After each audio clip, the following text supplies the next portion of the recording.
اگر ہو گیا کہ کسی کا انتقال ہمارے سامنے ہو تو آج ہم دیکھنے والے ہیں کہ ہمیں کیا کرنا چاہیے اس وقت پر۔ سب سے پہلی چیز جو ہمیں کرنا چاہیے اس وقت پر، جو مرنے والے کی آنکھیں کھلی ہو وہ آنکھوں کو ہمیں بند کرنا چاہیے۔ ہمیں حدیث ملتی ہے کہ اللہ کے رسول صلی اللہ علیہ وسلم داخل ہوئے، دخل رسول اللہ صلی اللہ علیہ وسلم علی ابی سلمہ، ابو سلمہ رضی اللہ عنہ کا انتقال ہوا تھا۔ نبی صلی اللہ علیہ وسلم داخل ہوئے، وقد شق بصرہ، اور ابو سلمہ کی آنکھیں کھلی تھی، فغمضہ، نبی صلی اللہ علیہ وسلم نے آنکھوں کو بند کیا اور فرمایا ان الروح اذا قبض تبعہ البصر، جب روح قبض کی جاتی ہے تو آنکھیں اس کا پیچھا کرتی ہیں، آنکھیں اس کا پیچھا کرتی ہیں، آنکھیں دیکھتی جاتی ہیں۔ تو اللہ کے رسول صلی اللہ علیہ وسلم نے بتایا آنکھیں جو کھلی ہوتی ہے نبی صلی اللہ علیہ وسلم نے بند کیا، سب سے پہلی چیز۔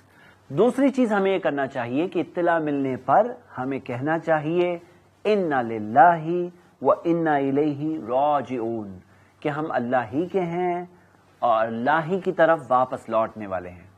ہم اس بات کو جب کہتے ہیں تو ہمیں احساس ہونا چاہیے کہ ہم خود بھی اللہ کے پاس واپس لوٹیں گے، اور یہ لوٹنا ہی ہے کیونکہ ہم اس دنیا میں رہنے کے لیے نہیں آئے ہیں۔ یہ کہنے میں مقصد یہ ہے کہ ہم اس بات کو یاد دلائیں اپنے آپ کو کہ ہم خود بھی یہاں ہمیشہ نہیں رہنے والے ہیں اور اللہ کے پاس واپس ہم سب کو لوٹنا ہے۔ اسے کہنے کے بعد ہمیں مرنے والے کے لیے دعا کرنا چاہیے، جیسے کہ آتا ہے کہ اللہ کے رسول صلی اللہ علیہ وسلم نے ابو سلمہ رضی اللہ عنہ کے لیے دعا کی، اللہم اغفر لی ابی سلمہ، اے اللہ معاف کر دے ابو سلمہ کو، وارفع درجتہ، اور ان کے درجے کو بلند کر دے۔ تیسری چیز ہم یہ کریں گے کہ مرنے والے کو چادر سے ڈھانپ لیں۔ اللہ کے رسول محمد صلی اللہ علیہ وسلم کے بارے میں آتا ہے کہ جب نبی صلی اللہ علیہ وسلم کا انتقال ہوا، سجی ببرد حبرۃ، نبی صلی اللہ علیہ وسلم کو ایک یمنی چادر سے جس کے اوپر کچھ ڈیزائن تھی اس سے ڈھانپا ہوا تھا، اور ہم دیکھتے ہیں کہ وہ چادر چہرے پر ڈال دینا ہمیں ملتا ہے، مرنے والے کے چہرے کو کور کر لینا چاہیے۔ یہ الگ بات ہے کہ اللہ کے رسول صلی اللہ علیہ وسلم سے بھی ثابت ہے کہ انہوں نے عثمان بن مظعون رضی اللہ عنہ کو جب ان کا انتقال ہوا تو ان کے چہرے کو کھولا، اور اسی طرح ابو بکر رضی اللہ عنہ نے بھی جب نبی صلی اللہ علیہ وسلم کے انتقال کے بعد وہ آئے تو انہوں نے چہرے کو کھول کر کے پیشانی پر بوسہ دینا ہمیں ملتا ہے۔ اگر کوئی قریبی رشتہ دار ہے، قریبی دوست ہے، وہ کرنا چاہتا ہے تو وہ کر سکتا ہے۔ چہرہ اور سر ایک اور حال میں نہیں ڈھانپا جائے گا، وہ ہے کہ اگر مرنے والا محرم ہو، احرام کی حالت میں انتقال ہوا تو اللہ کے رسول صلی اللہ علیہ وسلم نے فرمایا وَلَا تُخَمِّرُوا رَأْسَهُ، اس کے سر کو، اور ایک اور حدیث میں آتا ہے چہرے کو بھی نہ ڈھانپو، اور نبی صلی اللہ علیہ وسلم نے فرمایا، بخاری کی حدیث ہے کہ وہ قیامت کے دن محرم جو احرام کی حالت میں ہو وہ اٹھے گا تلبیہ پڑھتے ہوئے۔ تو تیسری چیز جو ہم نے دیکھا کہ چادر سے مرنے والے کو ڈھانپ لیا جائے۔ چوتھی چیز اس تعلق سے یہ ہے کہ مرنے والے کے لیے دعا کرنا، اور دعا کے اندر میرے بھائیوں میری بہنیں، جیسا کہ ہمیں پتا ہے کہ ہم جو کہتے ہیں اس وقت پر فرشتے آمین بھی کہہ رہے ہوتے ہیں، تو ہمیں دل کھول کر دعا کرنی چاہیے۔ آپ دیکھیے صحیح مسلم میں ہمیں حدیث ملتی ہے کہ اللہ کے رسول صلی اللہ علیہ وسلم نے کتنی پیاری دعائیں کی ابو سلمہ رضی اللہ عنہ کے لیے۔ نبی صلی اللہ علیہ وسلم نے فرمایا اللہم اغفر لی ابی سلمہ، اے اللہ معاف کر دے ابو سلمہ کو، وارفع درجتہ فی المہدیین، اور ہدایتی یافتہ لوگوں میں ان کے درجے کو بلند کر دے۔ آپ بھی دعا کریں، اے اللہ فلاں کو معاف کر دے، اے اللہ ان کے درجے کو بلند کر دے۔ وَاخْلُفْهُ فِي عَقِبِهِ فِي الْغَابِرِينَ، اور جو ان کے پیچھے والوں کے لیے اللہ تو خلیفہ ہو جا، تو دیکھ ریکھ کرنے والا ہو جا۔ یہ تو چلے گئے، تو ان کے جو پیچھے والے ہیں جو رہ گئے ہیں دنیا میں، ان کے لیے دیکھ ریکھ کرنے والا کون ہے؟ اللہ تو ان کا خلیفہ ہو جا۔ اللہم اغفر لنا وَلَهُ یا رب العالمین، اے اللہ ہمیں بھی معاف کر دے، انہیں بھی معاف کر دے اے رب العالمین۔ تو ہم اپنے لیے بھی دعا کر رہے ہیں اس کے اندر۔ وَافْسَحْ لَهُ فِي قَبْرِهِ، اے اللہ ان کی قبر کو کشادہ کر دے، وَنَوِّرْ لَهُ فِيهِ، اور اس میں نور بھر دے۔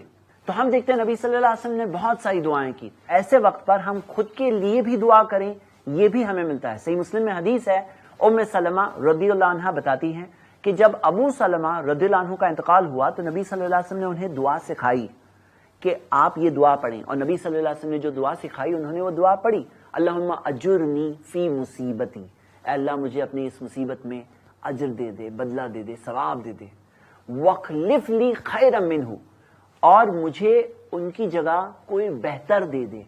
مطلب جو چیز گئی ہے، جو ایک انسان کا انتقال ہوا ہے، اللہ کوئی اور بہتر راستہ میرے لیے نکال دے۔ اور مجھے اس سے بہتر کچھ دے دے. تو ہم دیکھتے ہیں کہ ام سلمہ رضی اللہ عنہا نے جو دعا کی, انہوں نے سوچا کہ ابو سلمہ بہترین صحابی ہے, بہت بہترین شوہر تھے, بہت اچھے مسلمان تھے. انہوں نے سوچا کہ ان سے اچھا کون ہو سکتا ہے. اور وہ بتاتی ہیں کہ اس کے بعد کے دنوں میں, ان کی عدت ختم ہونے کے بعد, اللہ کے رسول صلی اللہ علیہ وسلم کا خود کا پیغام آیا, اور اللہ کے رسول صلی اللہ علیہ وسلم کا خود کا پیغام آیا, انہوں نے اس پیغام کو قبول کیا, اور وہ ہماری ماؤں میں سے, امہات المومنین میں سے بنی. تو ہم کیا دیکھتے ہیں کہ اللہ تعالیٰ نے انہیں کوئی بہتر دیا, حالانکہ وہ سوچ رہی تھی کہ کون بہتر ہو سکتا ہے, لیکن اللہ تعالیٰ نے بہتر دیا. تو ہمیں بھی دعا کرنا چاہیے. یاد کریے اس وقت کو جب ہم ماں کی کوکھ میں تھے, ہمیں وہاں کھانا کیسے ملتا تھا, اللہ تعالیٰ وہاں بھی ہمیں کھانا دیتا تھا. کیسے ملتا تھا؟ ماں سے آئی ہوئی وہ نس, وہ نال جسے کہتے ہیں, وہ امبلیکل کارڈ جسے کہتے ہیں, اس سے غذا ملتی تھی بچے کو. لیکن پھر ایک وقت آیا کہ وہ ذریعہ کٹ گیا. جب ہم باہر اس دنیا میں آئے تو وہ ذریعہ جس سے ہمیں رزق مل رہا تھا اتنے مہینوں تک, وہ ذریعہ کٹ گیا. لیکن اس کے بعد اللہ تعالیٰ نے رزق کا دوسرا انتظام کر دیا. ماں کے سینے میں اللہ تعالیٰ نے بچے کے لیے دودھ دے دیا.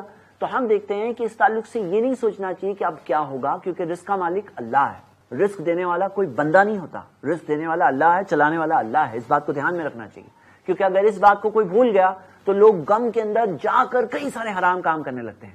تو میرے بھائی اور میری بہنیں, یہاں پر اہم بات ہے, ہم نے پہلے آنکھیں بند کی, انا للہ و انا الیہ راجعون, چادر سے ڈھانپا, ہم نے دعا کی ان کے لیے, خود کے لیے, اور اللہ پر بھروسہ رکھا. بہت اہم بات ہے کہ اللہ تعالیٰ کے فیصلے کو قبول کرنا, یہ تقدیر میں پہلے سے ہے.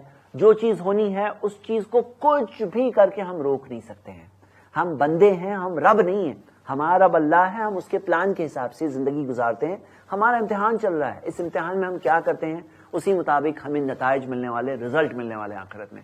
ایسے ہی اور ویڈیوز بنانے میں ہماری مدد کریں.